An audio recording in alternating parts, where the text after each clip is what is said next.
สวัสดีทุกท่านครับวันนี้กับพบกับคลิปน้าหนุ่ยคุยขยะครับในคลิปนี้เป็นขวดน้ำ600มิลลิลิตรเป็นขวดกลางนะครับเป็นขวดเล็กนะครับผม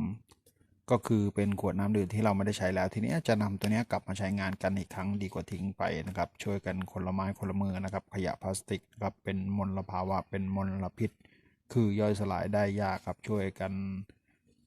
ในการรักสิ่งแวดล้อมกันนะครับช่วยกันคนละไม้คนละมือนะครับโอเคครับติดตามชมนะครับจากขวดพลาสติกขวดเหลือใช้ครับผม